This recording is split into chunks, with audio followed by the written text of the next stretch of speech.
We are following some breaking news out of Georgia. I wanted to share this mugshot with you. We have just learned that this escaped inmate from Georgia has been captured after 3 days. So a little bit more information. A 3-day manhunt for this escaped inmate named Timothy Shane ended early this morning after deputies captured him in a Newton County neighborhood where residents reported he was knocking on doors and seeking entry. According to Covington police, officers were dispatched at around 6 p.m. yesterday to a report of a suspicious person. A caller telling police that a man matching Shane's description was walking in the area. And I also wanted to share this photo. This is the photo of the inmate being captured by police. Now, happening right now, we do know that officials are giving an update to this breaking news. We did want to play it out in its entirety. Let's listen in.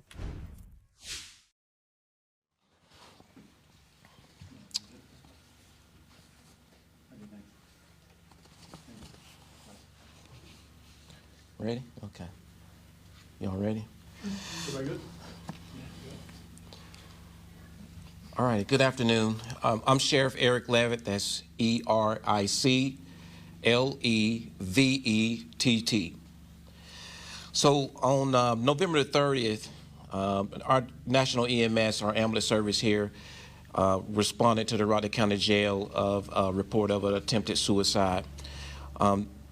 They transported inmate Timothy Shane to Grady Hospital, accompanied by our transporting deputies for a medical examination. On December the 1st, around 1:20, inmate Shane decided he wanted to escape from Grady Memorial Hospital. After he escaped, he then stole a vehicle that was parked and running in the area of Piedmont Avenue and Auburn Avenue. He crashed the vehicle into another vehicle as he fled. And let me make sure I express that no one was chasing him at the time and when he crashed into that other vehicle. When he crashed, he jumped out of the vehicle and ran on foot. When he left the hospital, he was only wearing a gown, no shoes, no socks. At the time,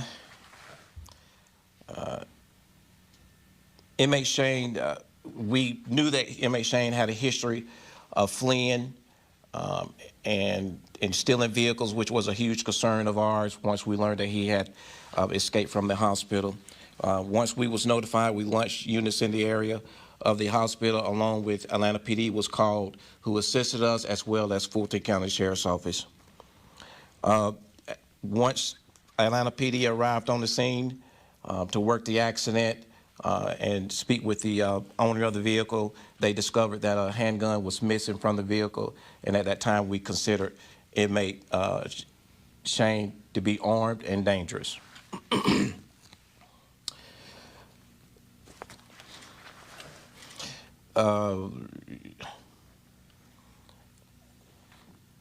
So we contacted other surrounding agencies in the area who assisted us in setting up a perimeter in that area to locate inmate Shane. So we want to make sure that we give credit to Atlanta Police Department and Fulton County Sheriff's Office at the time, who arrived on the scene to assist us in that area. As I stated earlier, APD handled the accident. We allocated additional resources from the Rockdale County Sheriff's Office to respond to Atlanta to assist on the perimeter to locate inmate Shane. It was later reported to us that another vehicle was stolen in the area of the Mercedes-Benz Stadium, and it was described as a silver Pontiac Grand Prix.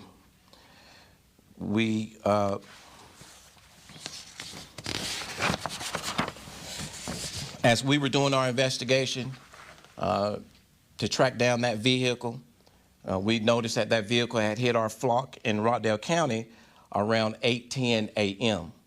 So we knew that he had gotten out of Atlanta early that morning. So our investigators was notified that the vehicle that he was driving was located in Henry County at the Publix on Highway 155. As we conducted further investigation, Henry County Police Department responded. Their investigators assisted. We looked at video footage and confirmed that it was inmate Shane who was at that Publix. During the course of that investigation, we learned that inmate Shane had a conversation with an individual in that parking lot.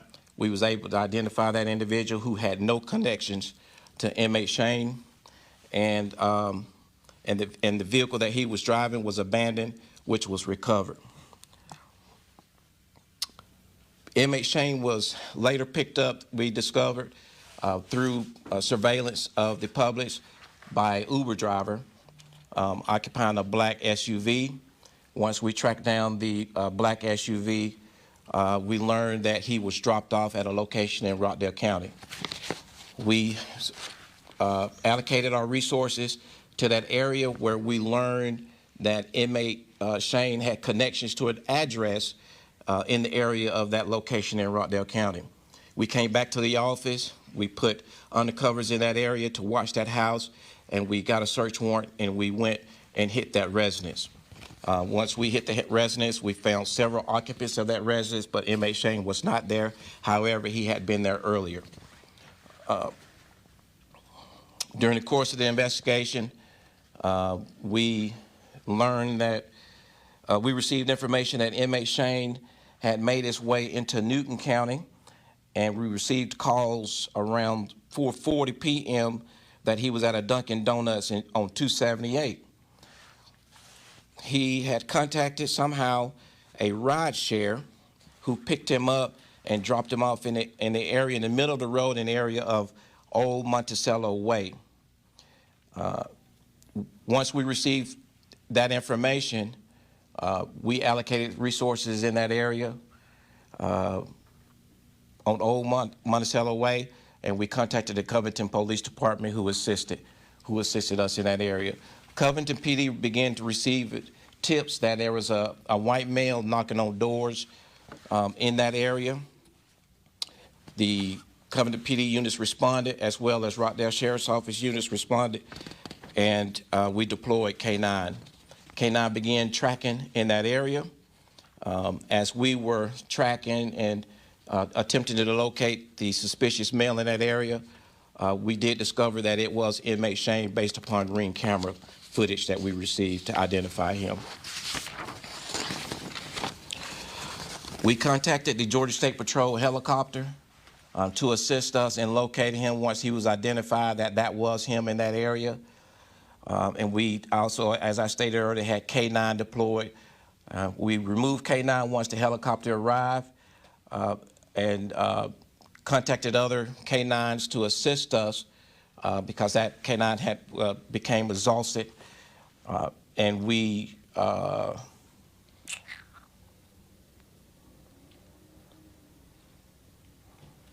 began to receive a call in the 900 block of Morris Drive of a male knocking on a basement door. Our resources reallocated to that area. Covington Police Department and units in the Rockdale County Sheriff's Office, when we came upon an abandoned residence, and when they went into that residence, that's where they located inmate Shane. He was then taken into custody, and we transported him to the Rockdale County Jail. So I want to commend the Covington Police Department, Newton County Sheriff's Office, Atlanta PD, Georgia State Patrol, of course, the Rockdale County Sheriff's Office for all of their hard work, all of our agencies that assisted in locating this individual. I'm a believer that when a crime happened in Rockdale County, we're going to solve that crime. I am hard on crime, and I'm big about crime fighting. The hard work that the men and women of the Rockdale County Sheriff's Office completed in this mission got this individual in custody in 31 hours. We'd like to accomplish solving a crime within 48 hours, and we solved this one and got this gentleman in custody in 31 hours. I am confident that we would have gotten him in custody earlier than we did, but time caught us based upon surveillance that we were counting on. And so with that, this case is still under investigation, a criminal investigation and internal investigation. So there may be some questions that I cannot answer. So with that, I would now open it up for any questions that you may have. With 11 Live News. I don't want to take away from your accomplishments of capturing inmate Shane, but it appears that this manhunt, this escape wouldn't ever happen if the deputy who was supervising Shane didn't, I guess, lack or fall back on what he was supposed to be doing there. What do you have to say to the community who may be thinking, look, I have some doubts with the Rockdale County Sheriff's Office. How do you answer that? How do you bring back trust? Okay, so no agency is perfect, and every entity, whether it's a governmental agency or whether it's corporate America, is gonna err from time to time. I cannot tell you that any errors was made in this case. As I stated earlier, there's an internal investigation that is being conducted. To use the words lack, I cannot confirm or deny that because it is an open investigation. There would be prejudgment on my behalf to say what an employee was lacked in doing because we don't know exactly what they were doing. We are currently awaiting surveillance from the hospital to see what exactly could have, if anything, went wrong as to how he escaped and why he escaped. What the employee was doing, what policies that could have been broken or not broken. And so I hope that, and I believe that our community can trust in our abilities, and when we investigate how things like this happen, and that the conclusion is going to be facts, based upon facts, and that's what we will conclude this investigation with. And Sheriff, what is your standard protocol for supervising inmates while at Grady? So you said while they... The standard protocol, how many deputies are normally assigned to an inmate? What does that supervision look like? So it depends on the charges of the inmate, the category of the inmate. It could be anywhere from 1 deputy to 2 deputies an inmate. And in this case, it was 1 or 2. Well, in this case, there was 2 deputies at the time, and then it later was 1. And do you have an understanding of how he physically got out of the hospital? Well, my understanding would only be my opinion, and I don't want to exhort my opinion in the community. I want to rely on the facts of the investigation at the conclusion of the investigation. Sheriff, to be clear, when you take someone to the hospital, is it the hospital's job to secure them, or is it the deputy's job to secure them? It's always the law enforcement job to secure an inmate that is in the custody of law enforcement. Will you be looking at your policies and procedures moving forward based on this happening, regardless of what went wrong? Will you be reevaluating that? Absolutely. We'll look at those policies, and if there's any accountability that need to be held, accountability will be held. I can guarantee you that. If there's any amendment to our policies that need to be done, those amendments will be done. I can guarantee you that. Anytime any incidents happen, whether it's a small incident or a minor incident, where we have to look at policies, we're going to always look at those policies, determine if anything needs to be changed, or to determine if anyone needs to be held accountable.